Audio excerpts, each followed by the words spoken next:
বন্ধুরা, আজ চলে এসেছি একটা নতুন রেসিপি নিয়ে। দেখো, তোমরা দেখতেই পাচ্ছ যে থালার উপরে 4-5টা 6টার মতো সজনে আছে।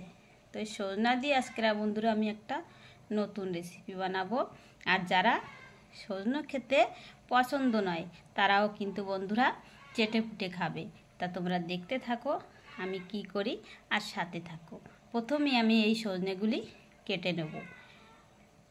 তা তোমরা দেখো আমি কি করে কাটি আর কিভাবে রেসিপিটা বানাই। তোমরা কিন্তু ভিডিওটা স্কিপ না করে পুরোপুরি দেখো।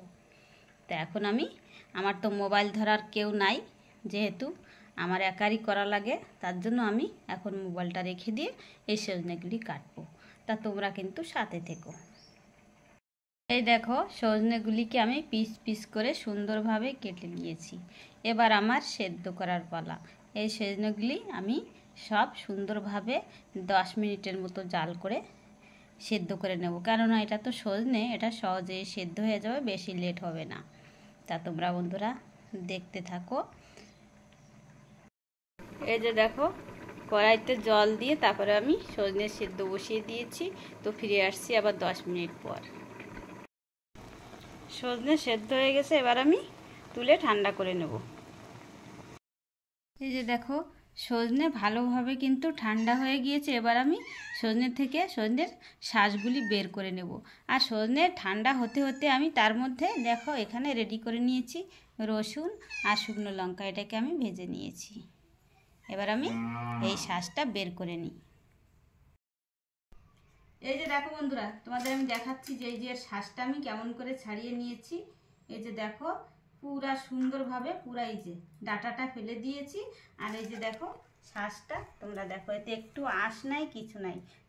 যারা সজনা মোটে খেতেই চায় না তারা কিন্তু চেয়ে চেয়ে খাবে, দেখেছো। আর এখানে এই যে রসুন আর লঙ্কাটা রয়েছে। এবার আমি এই সব কিছু মিশিয়ে দিয়ে বাটবো। তা তোমাদের আমি বাটার করে দেখাচ্ছি যে বাটাটা কেমন হয়েছে। আর বন্ধুরা, তোমরা যেদিন এটা করবে না, একটু ভাত কিন্তু বেশি রান্না করবে।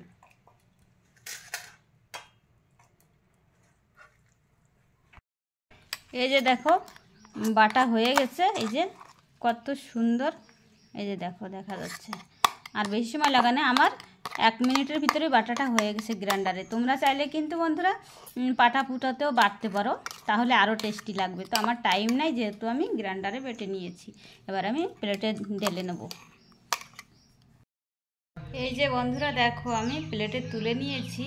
আর অনেকগুলি কিন্তু সজনে ছিল, আর দেখো এইটুকু বেরিয়েছে ভিতরের শাঁস, তাই এটা বেটে নিয়েছি। আর তোমরাও এরকম করে যদি তোমাদের মন চায় করে কিন্তু খেও।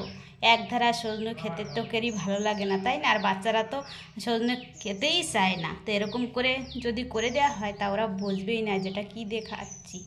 তার এটা কিন্তু খেতে বন্ধুরা দারুণ। তো দেখা হচ্ছে তোমাদের সাথে পরবর্তী আরও এরকম কোনো নতুন রেসিপি নিয়ে। তা তোমরা ভালো থেকো, সুস্থ থেকো। আর আমার সজনে বাটার রেসিপিটা তোমাদের কাছে কেমন লাগলো কমেন্ট করে কিন্তু আমাকে জানিও।